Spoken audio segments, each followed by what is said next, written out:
Hi, Judys. Hi. Happy Judy Day. Judys. Happy Judy Day. Happy Black History Month, Bradley. Yes, Thank happy you, Black guys. History Month. Happy Black History Month to you guys as well, because something I want to put out in Reparations the now. world. Reparations. Venmo me. Send me a little cash if you want to. I won't say no.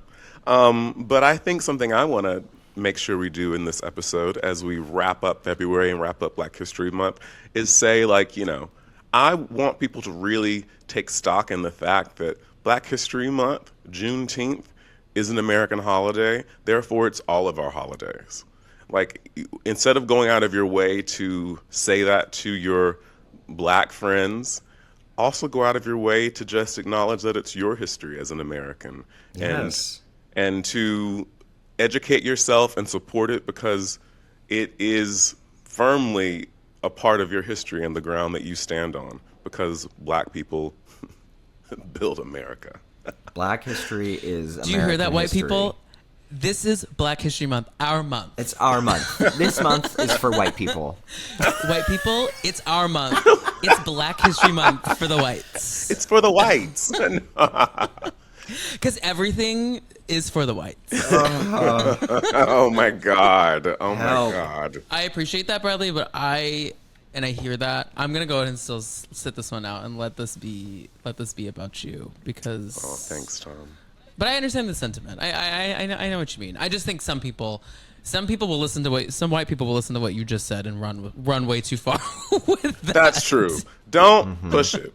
It's still celebrating history of Black people, right? Yes. Learn how to celebrate it as your history, because it's a history of the country that you live in. The same way, there's so many things that I take to heart and hold as my American history that have nothing to do with my race or my people at all, right? I think it's just important to acknowledge that. But I think I agree. I want it to end February and our last episode of the month with a good old episode about I had a stroke.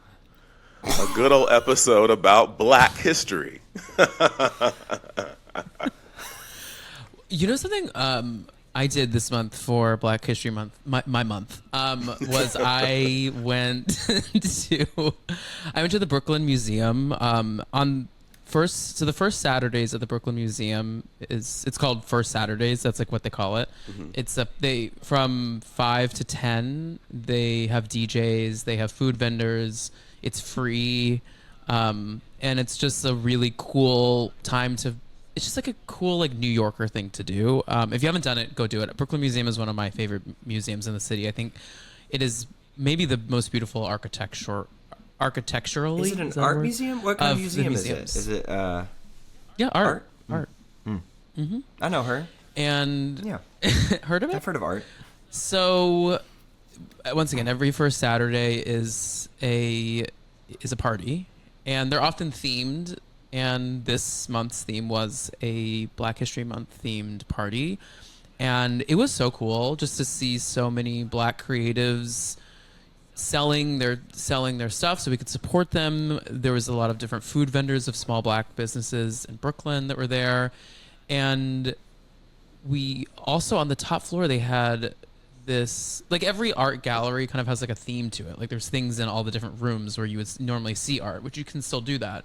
But on the top floor, there's this company, and maybe I'll put them in the show notes because I'm forgetting the name right now. But it's essentially this music listening club where they find different spaces in the city, and they bring a record and set up a very old school but high def speaker setup, and play through a record and talk about the history before and That's after. That's amazing. Oh, I love that. That's cool. You just stand or sit in the room and you just listen to music. You're not on your phone.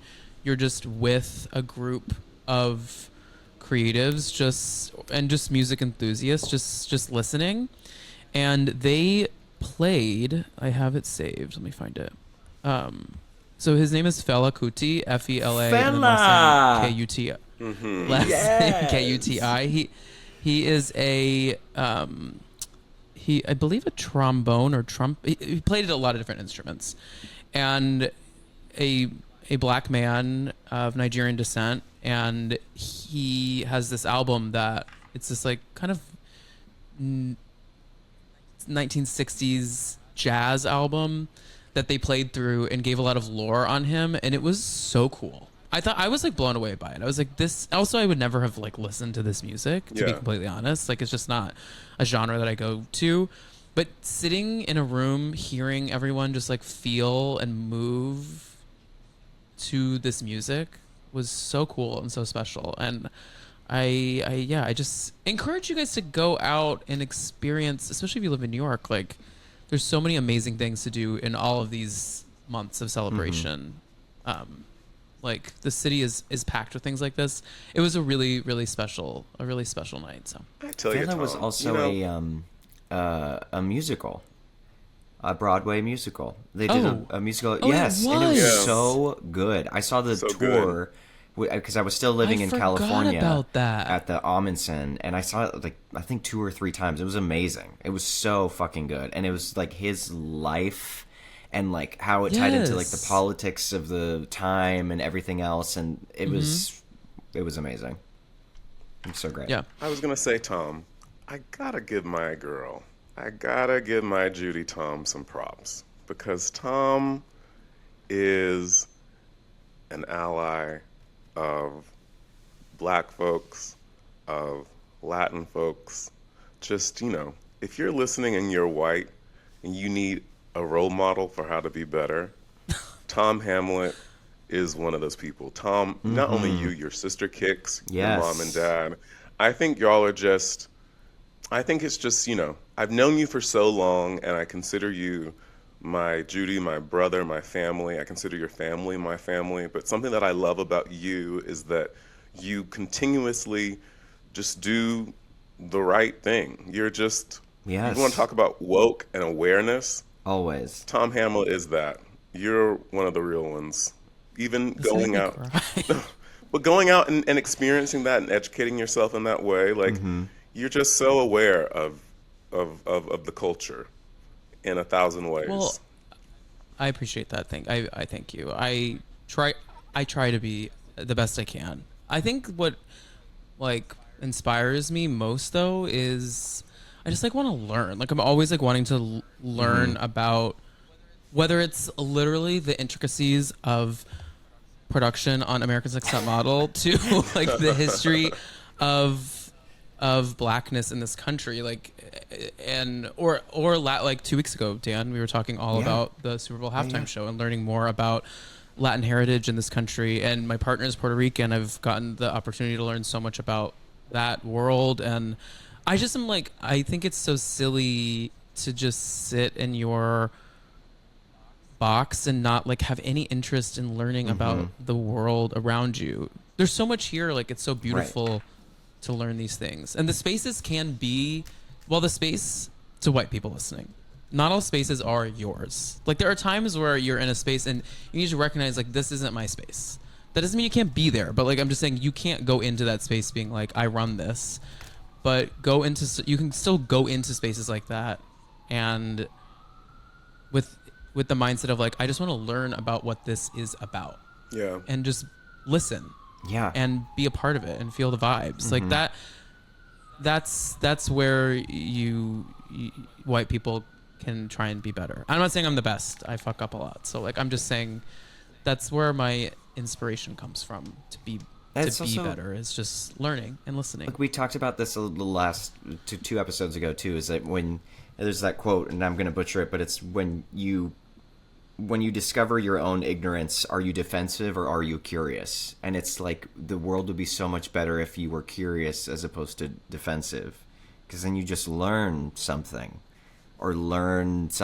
new, or it's, instead of being sheltered again and then doubling down on your ignorance, it just helps the world become better. Yeah, and I think I feel that way too, Tom, just because the three of us met in college pursuing musical theater at a time when there was no space in our education of the profession that we were exploring and wanting to be in, where we were ever made to feel that what made us culturally ourselves mattered. You know, I think I can speak for myself and for Dan and for other people that went to the conservatory, whether they be Asian, whatever, what have you. There was no space of like your roots of who you are. There's history within this field of who you are, whether it be actual works, whether it be actors, whether it be writers, whether it be songs, whether it be how the world is going to perceive you and how to be proud in your bones of who you are. We weren't taught that way. I think in the same way, all of us were kind of taught to be products, right? We come from a time where theater training was kind of teaching you how to like be a palatable product, and to be palatable means you're fitting into the gaze of whiteness. And I can say that that's hard for a person who is not white to find a way to do that, right? To find a way like, how am I palatable? How am I going to fit in? How am I going to be how am I going to be successful if the goal is fit into this box of whiteness and I'm nowhere near it? Whether it's I'm Latin, whether it be because I'm black, how can I fit in? I think it's so special to have friendships last from that time in your life, when obviously to navigate and become a whole person from that experience, you've had to like find your way back to you and find your way to really loving it. I think that the past, how long have we been out of college? 12 years, almost, 13 yeah. years. You know, 13. My journey post-college and my adult journey as a New Yorker has been constantly like stepping more and more into like the like love of my blackness, the love of it. Just like, oh my God. In the same way, my gayness, right? I think we were all taught in a way too about how to like control whatever sort of queerness is within yourself, whether it be the things that make you outwardly gay due to you being effeminate, or things you're attracted to, or how your voice sounds. Like the journey of being yourself, I think, has been a little bit harder for us millennials. And I think that other generations, younger generations, have to give us a little bit of love in that respect, because we had a different ride. But what I know as a black man, as a gay black man, my journey these past 13 years, every year Black History Month comes, I'm just more and more like, damn, I'm black and it's fucking incredible. In the same way, I feel like, Pride Month comes around and we really step into, looking at our queer history and looking at ourselves as queer people. Every year passes, the older I get and the more I'm like, oh my God, I love being gay. I love being black. I think it's just incredible. So that's just a little something. But I think what I want to do in this episode is us all kind of go around and talk about some black shit that just makes us happy, or makes us aware, or makes us just chuckle, or just makes us feel good, or bring awareness to something that needs to be more, to be given more awareness. And I'll start off by saying that recently I've been seeing a lot of Halle Berry in the press. Is she promoting a movie? I'm not sure what she's promoting. I guess she's promoting a movie and a film. But whatever it is, Halle Berry is an icon because of the fact that she was the first and sadly the only black woman to win an Oscar for Best Actress for Monsters Ball. And she's so front-footed. Wait, no, hasn't Viola won Best Actress Supporting. since, though? Best Supporting. Oh, No. Okay. She's the only one, and it's been 20 years, or over 20 years. No one else has won. And Halle Berry, my point being, Halle Berry is so bold in her statement of saying, I'm so disappointed in it, and it's so embarrassing, and I'm so tired of talking about it. And the best quote she said was like, she's like, you know how it felt to win? She was like, I woke up the next day still black. Therefore, there wasn't a truckload of scripts being left at my door. The conversation really hadn't changed. And that's the sad fact. And her point now being, as she speaks into and loves on other black actors, especially black actresses, she talked about how she was talking to Cynthia Erivo, and she was like, girl, stop worrying about an Oscar. Because the only way to overcome this is to make it not important and make it not special. Because end of the day, it's not serving us. So if you don't ever win one, fuck it. Because I won one, and it certainly didn't change my life in the sense of making more opportunities or making things change. And if we don't think, obviously things have gotten better, and she says that, but she's like, still sucks. Right. So let's stop making it important, because they're still not seeing us, and they're still not allowing us to hold that space. It's ridiculous that 20 years have passed and no one's won that award since her. Yeah. That's crazy. No, that's crazy. I actually had not realized that. Yeah, so my shout out is to Halle Berry for being, I consider that to be real front-footed blackness and talking your shit and not being afraid. Because I think in media too, we're often very afraid to speak out about the injustices or the right things, especially when it comes to just what we do. And Halle Berry's like, nah, fuck y'all. I got one, but it's embarrassing. I love that. That's one of my first things I wanted to comment on. And also, one thing about that always bothers me, and I know it's a pop culture moment, and we can't deny that it does carry a bit of like legacy with it, is her win is also kind of overshadowed by the fact that like the kiss. Oh, right. With Adrian Brody. Oh, God, I hate that. That we had the year after. Yeah. But like that, but when you think of her legacy on the Oscar stage, that's kind of what you think of.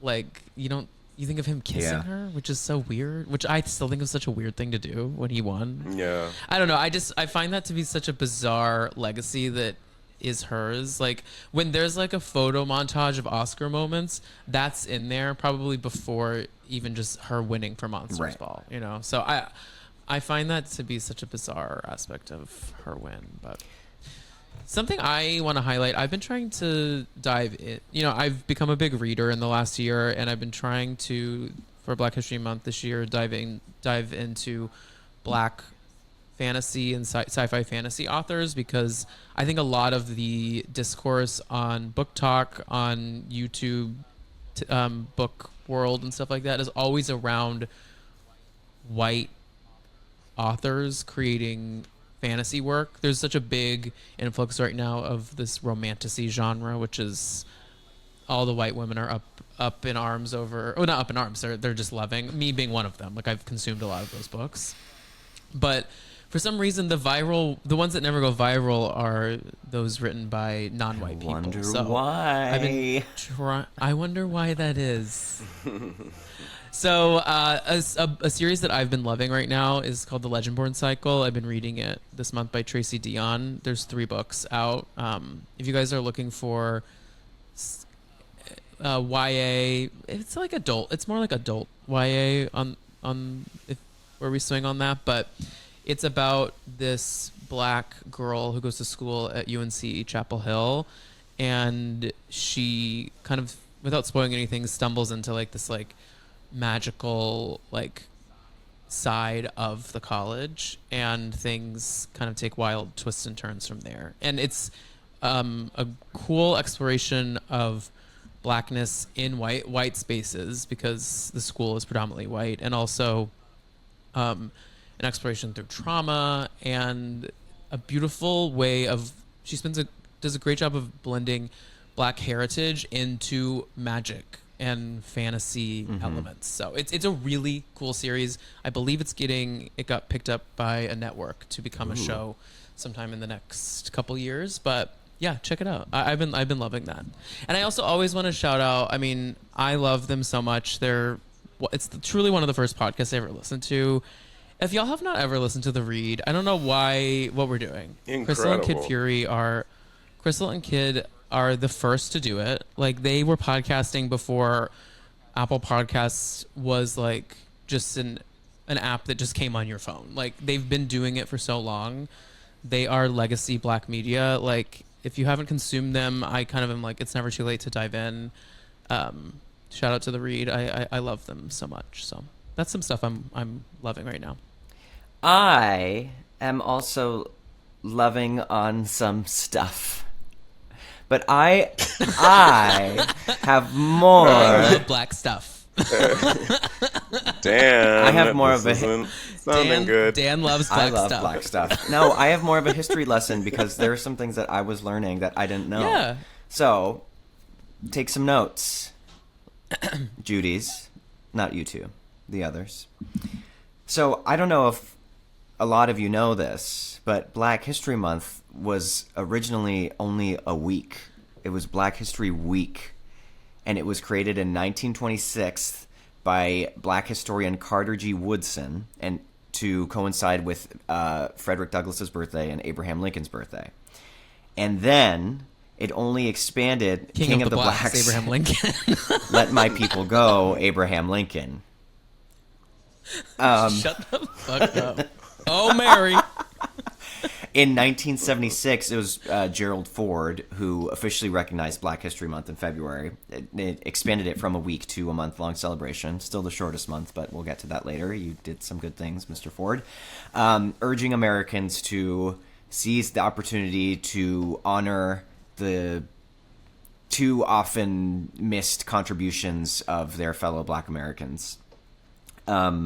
It was recognized in 1976, but the first one to do it actually was Kent State in 1970. Was the first public university to hold the first celebration, like nationwide. Wow. And funnily enough, the UK and Europe celebrate Black History Month in October, which I didn't know either. I know. Oh, wow. Yes. Wait, really? Then I just have a list of some common items that were invented by famous Black individuals that do not get the credit they deserve. The 3-light traffic signal was invented by... Okay. What would you say? I said give it to us, Ro. The 3-light traffic signal was invented by Garrett Morgan. The carbon filament for light bulbs. So everyone's like, oh my gosh, the light bulbs were invented by Thomas Edison, blah, blah, blah, all this shit. The carbon filament that's in the light bulbs that is the only reason that light bulbs illuminate was invented by Lewis Howard Latimer. And the home security system was invented by Marie Van Britten Brown. So maybe the Guthries should have paid more attention and get a home security system. The first Black person to win an Oscar was Hattie McDaniels in 1940, and she couldn't even attend the ceremony, which is so fucked up.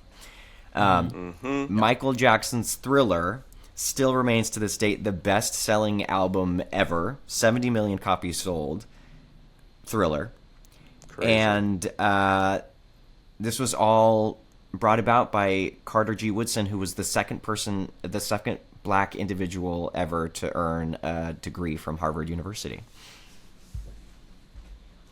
And the first ever Super Bowl halftime show was performed by a Black woman named Carol Channing. Little known fact, Carol Channing is Black.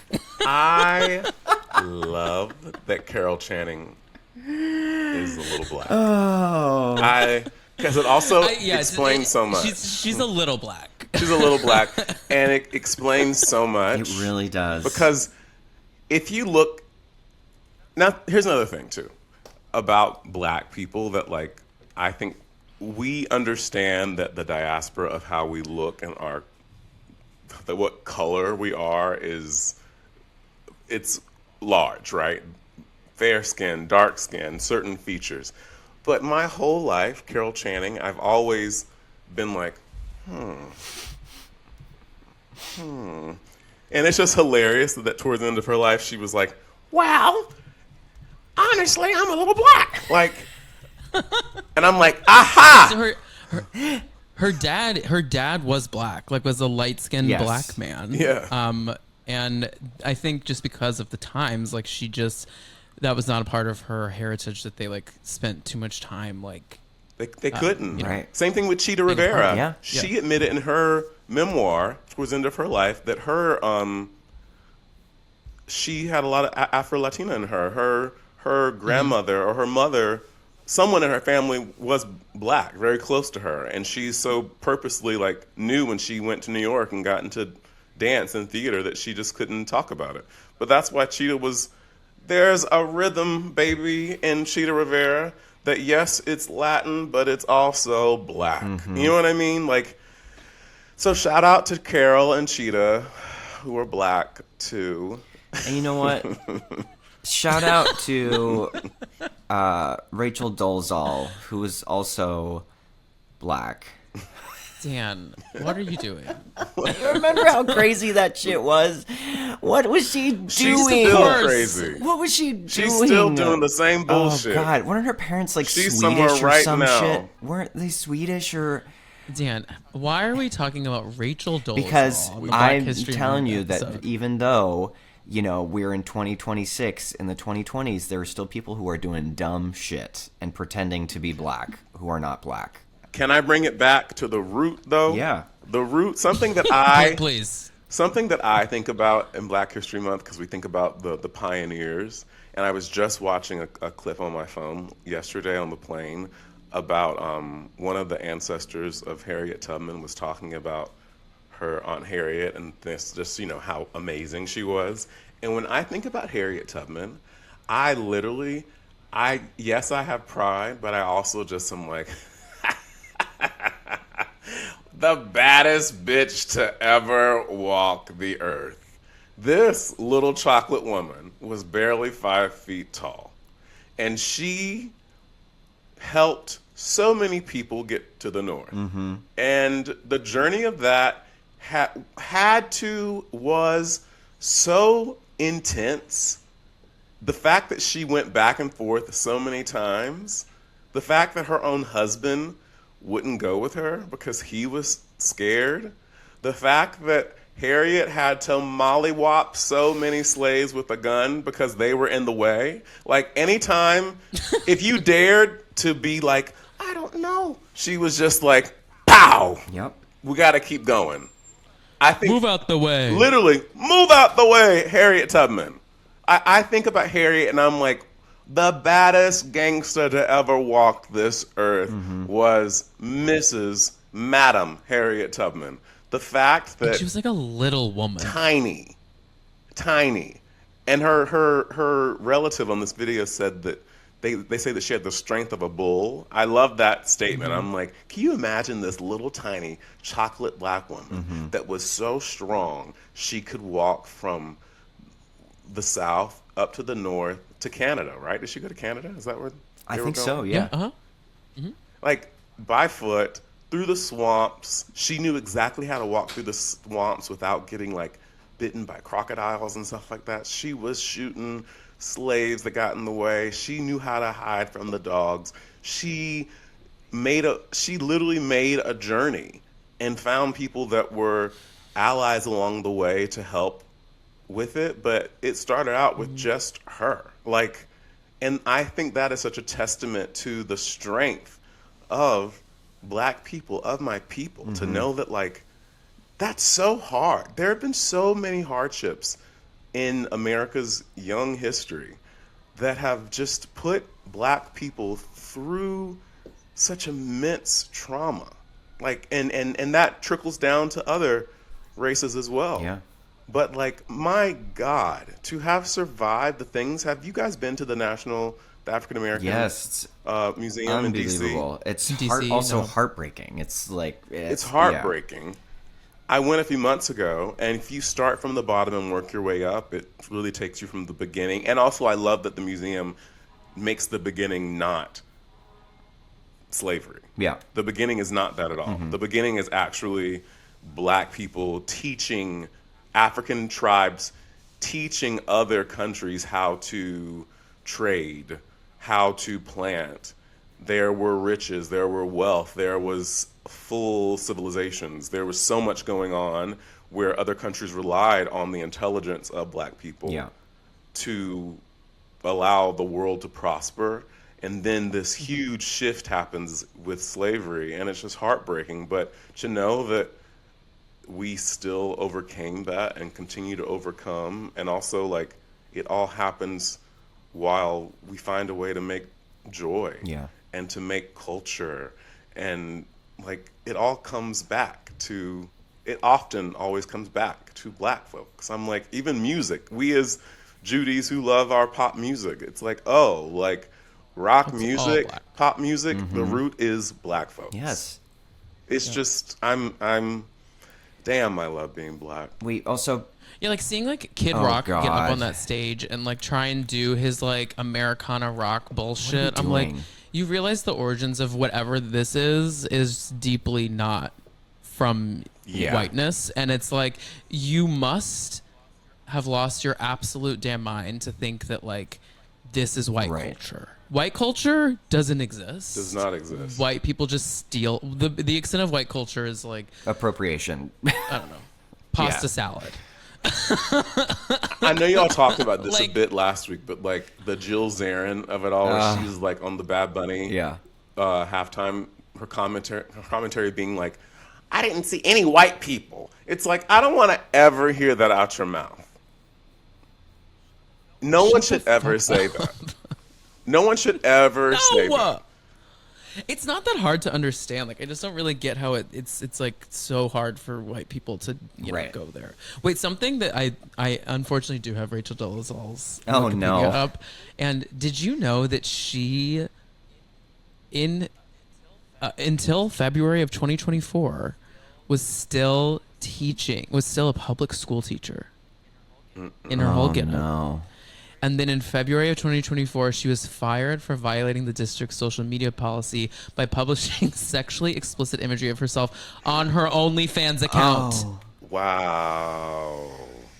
Oh God.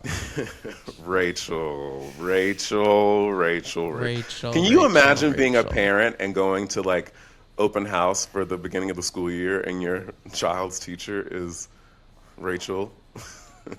No.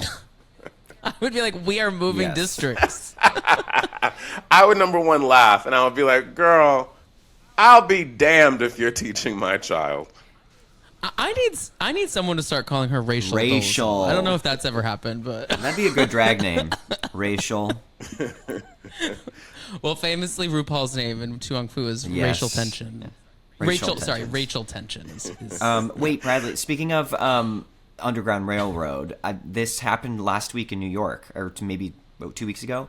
The Merchants House Museum in New York City, which is downtown. There was a passageway in the museum behind a set of cupboards that had always been there, and they knew it was there, but they didn't know what it was for. But recently, preservationists went in and they found that it was actually part of the Underground Railroad where people would hide. wow. Or you know, Wow. a quick escape to make, because the house was owned by I don't know what his name is, an abolitionist, which at the time in New York, which is weird to say because we were in the North, being an abolitionist and being white was radical, but it was his house that was Yeah. eventually sold.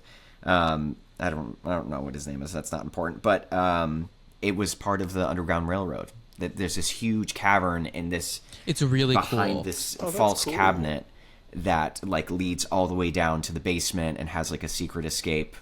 And they just discovered it last February 11th, I think it says. Yeah, guys, it's so cool. It's like a dresser in the wall, and like you open a drawer to the dresser, and you're like, wait, this is No, not it's a literally dresser, like and it's a like cavern. A Yeah. cavern. It's Yeah. crazy. I think that I think what I meant at the beginning of the episode too about it being all of our history, it's like, you know, if you take away anything from Black History Month, it's the fact that I think we're always all looking for stories and people to kind of give us inspiration to carry on, right? I think a lot of the roots of faith and people being Christians or being whatever religion they are, it's believing in something greater than yourself to get through, right? So if you're ever looking for something to empower you or just make you feel like, how can I get through this? There are so many stories about Black people that is just, you cannot read it or listen or watch without leaving and being like, wow, like it is possible to make it through hardship. It is possible to find a way to find joy and to smile whenever you feel as if like there's no possible way forward. It's very inspiring. It's very, very inspiring for all of us. And I think that we need to, as a country, just embrace more of that hope. End of the day, it's hope, right? Hope allows us to carry on. And I think in a moment in time where hope is fading away and people are fucking crazy, it's like, take away from this Black History Month, it is possible to have hope. It is possible to overcome.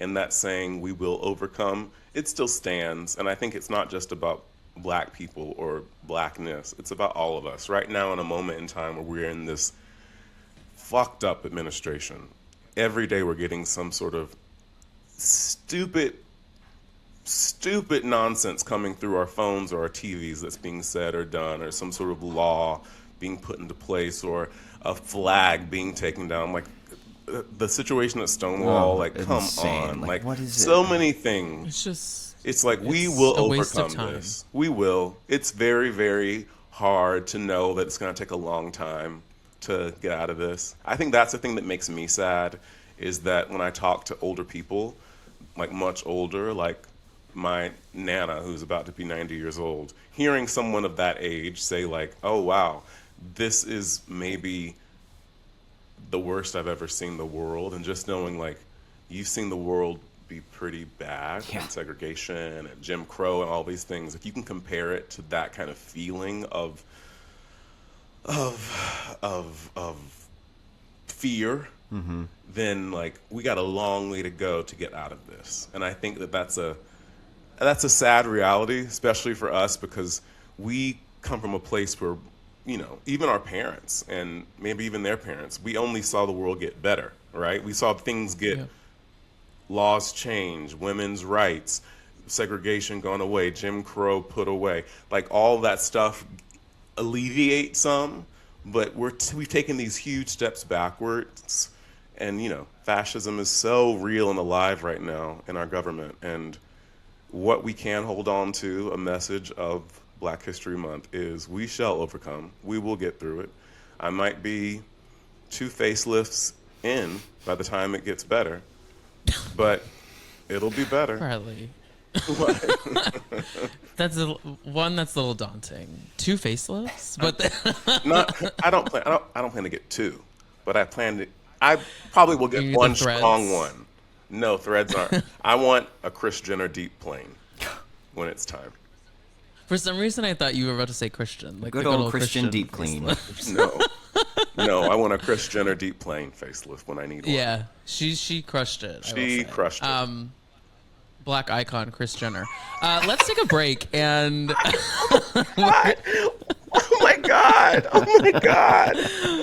Let's take a break. We're gonna move on to our Judge Judys of the week. We'll be back in 1 second.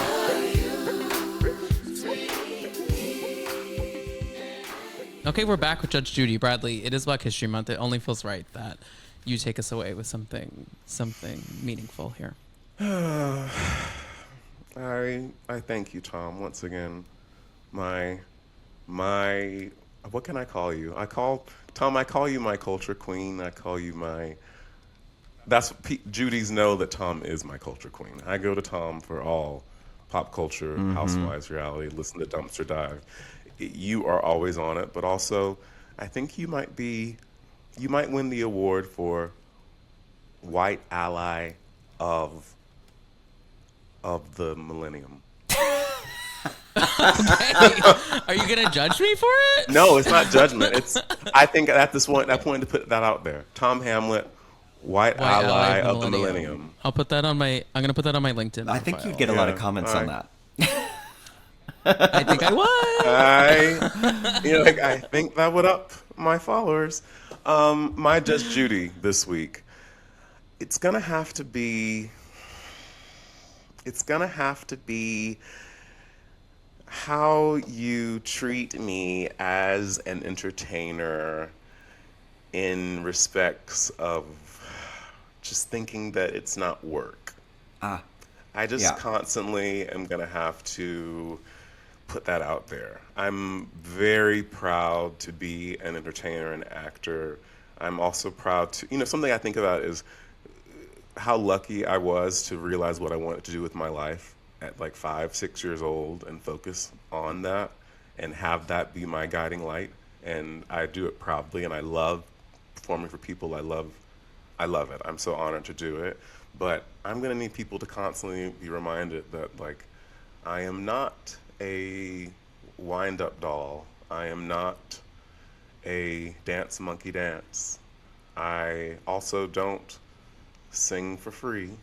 I also don't, yeah, all of those things you think.